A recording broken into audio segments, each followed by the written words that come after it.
BNP বাংলাদেশের জনগণের সাথে আছে, বিএনপি বাংলাদেশের জনগণের জন্যই কাজ করবে যতদিন বিএনপি টিকে থাকবে ইনশাল্লাহ। আজকে এখানে যে মৎস্য অবমুক্তকরণ হলো, এই মাছগুলো যখন বড় হবে, এই মাছগুলো যখন ডিম পারবে, বিভিন্ন খালে বিলে ঢুকবে, তখন উপকার কাদের হবে? কাদের উপকার হবে ভাই?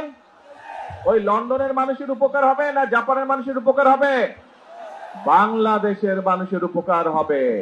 প্রিয় ভাই বোনেরা, এটাই হচ্ছে সঠিক। অর্থাৎ আপনারা বিগত নির্বাচনে বাংলাদেশ জাতীয়তাবাদী দল অর্থাৎ শহীদ রাষ্ট্রপতি জিয়াউর রহমানের দল, দেশনেত্রী বেগম খালেদা জিয়ার দল বিএনপিকে আপনারা জয়যুক্ত করেছিলেন। কারণ বিএনপির রাজনীতিটাই হচ্ছে এমন একটি রাজনীতি, যেই রাজনীতির বাস্তবায়ন করলে পরে দেশের মানুষ উপকৃত হবে, গ্রামের মানুষ উপকৃত হবে। এটাই হচ্ছে বিএনপির রাজনীতি। এবং সে কারণেই আমরা চাই এই রাজনীতি বাস্তবায়নের মাধ্যমে বাংলাদেশকে একটি কল্যাণমুখী রাষ্ট্র গড়ে তুলতে। এবং সে কারণে প্রিয় ভাই বোনেরা, আপনারা দেখেছেন যে আমরা নির্বাচনের আগে বলেছিলাম এবং নির্বাচনের পরে আপনাদের ভোটে আল্লাহর রহমতে যখন আমরা সরকার গঠন করতে সক্ষম হয়েছি, আমরা বলেছিলাম খাল খনন কর্মসূচির কাজ আমরা শুরু করব। আলহামদুলিল্লাহ, আল্লাহর রহমতে আমরা সারা দেশে খাল খননের কাজ শুরু করেছি। এই খাল খননের ফলে কৃষক ভাইরা কি উপকার পাচ্ছে? কৃষক ভাইরা উপকার পাচ্ছে। শুধু খাল খনন করলে কৃষক ভাইরাই উপকার পাবে না, একই সাথে খালটা যেই এলাকার ভিতর দিয়ে যাবে সেই এলাকার মানুষও পানির সুবিধা পাবে। সেজন্যই একই সাথে শুধু করলেই হবে না, খাল খননের পানি যেমন উপকারে লাগবে, সেই পানির আরো সৎ ব্যবহার করতে হবে। এবং তারই অংশ হিসাবে আজকে আমরা এই নদীতে আমরা মাছ ছাড়ে পোনা ছাড়লাম।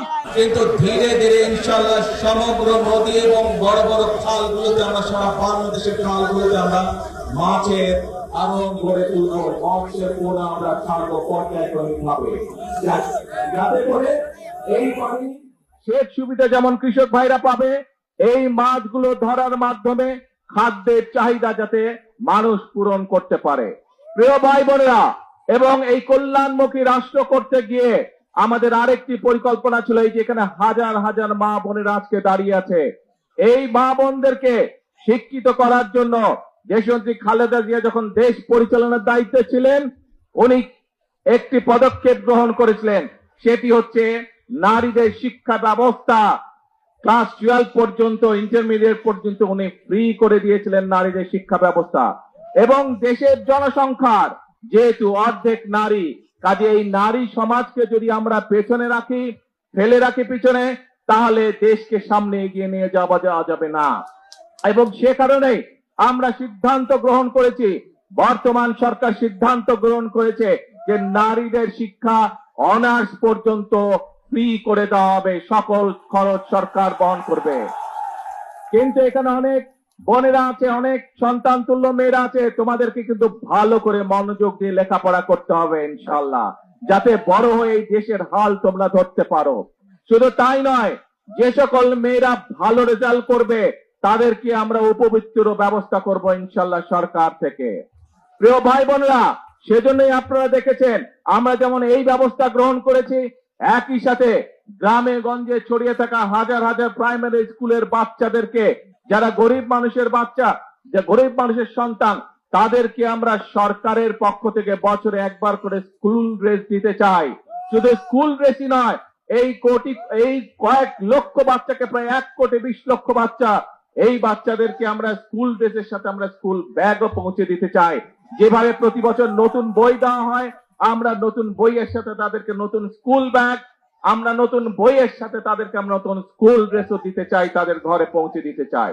প্রিয় ভাই বোনেরা, যে কথাটি বলেছিলাম যে আমরা বাংলাদেশের নারী সমাজকে যেমন শিক্ষায় দীক্ষায় সামনে এগিয়ে নিয়ে যেতে চাই, একইভাবে আমরা তাদেরকে স্বাবলম্বী করে গড়ে তুলতে চাই।